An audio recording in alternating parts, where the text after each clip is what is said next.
Continuing with sinusoidal functions, Chapter 6 review, page 405, number 9, using transformations. In this question, we've been asked to graph this new equation, y equals 5 cos 2x plus 7. In the above graph, I've already plotted y equals cos x. So from the parent function y equals cos x, what kind of transformations do I need to do? Let's start with the 5. The 5 represents a vertical stretch of 5. We could also say that the amplitude is 5. So the amplitude of our new curve has to be 5. So I'm going to do in red 5 cos x above. So each y value gets multiplied by 5. So starting at the origin, I end up going from 1 to 5. 5 times 0 is 0, so the zeros are all going to be the same. And then the ones and the negative ones will go to negative 5, so here, and the other one is at 360, so that would go to 5 as well.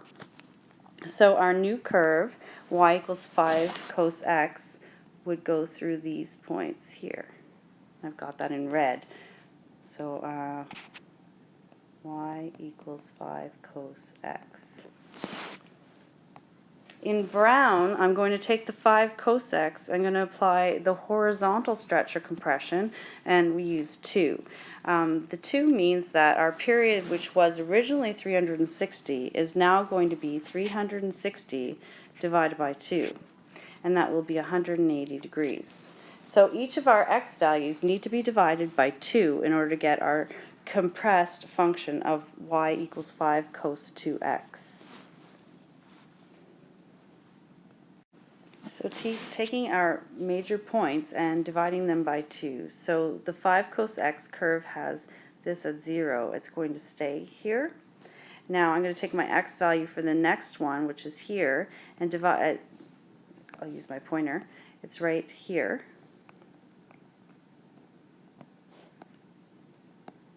So we need to use the x value here. The x value here is likely 90, so our new x value will be 45.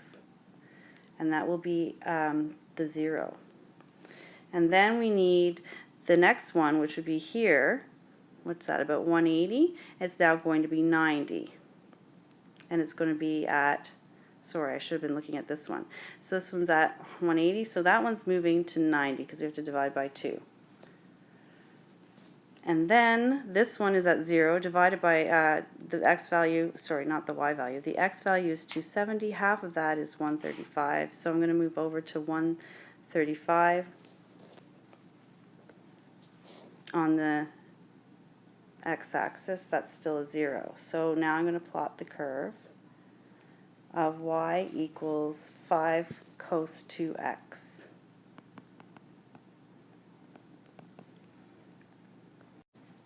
So to recap, in red, I used, in my red pen, I did 5 cos x, so I multiplied every single y value on the initial parent curve by 5. After that, I decided to do y equals 5 cos 2x, so I divided every x value by 2, moving the curve or compressing the curve here. The last step is going to be to add 7 to each y value because we're moving it up 7, so the axis will be 7.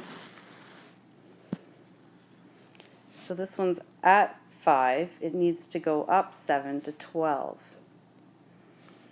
This one's at 0, so it needs to go up 7 to 7. This one is at negative 5, so it needs to go up 7 to 2.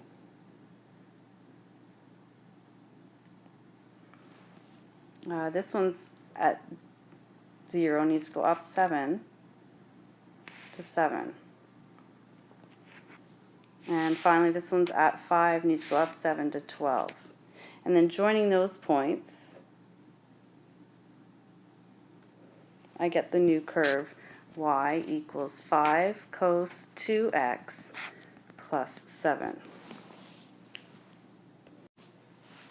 To recap, we started with the parent function in red, y equals cos x. Then we decided to graph y equals 5 cosx by doing the vertical stretch first, and that is green on the graph. So each point on the red graph got multiplied by 5.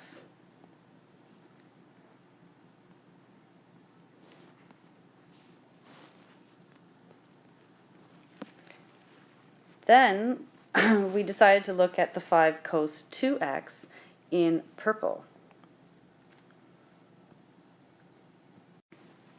So for the y equals 5 cos 2x, we took each x value and divided by 2, because our k is equal to 2.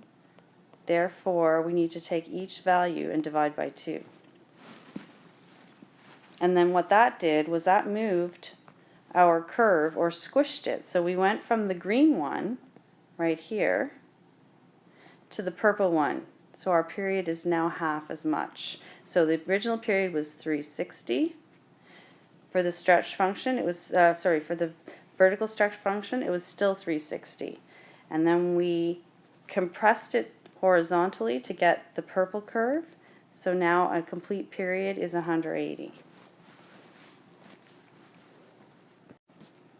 Finally, we took the purple curve, y equals 5 cos 2x, and applied the horizontal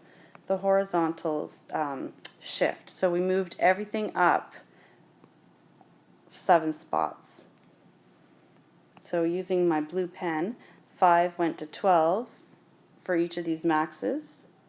And for each min of the purple curve, the negative 5 went to 2. So we moved the entire curve up 7 places for an equation of y equals 5 cos 2x plus 7.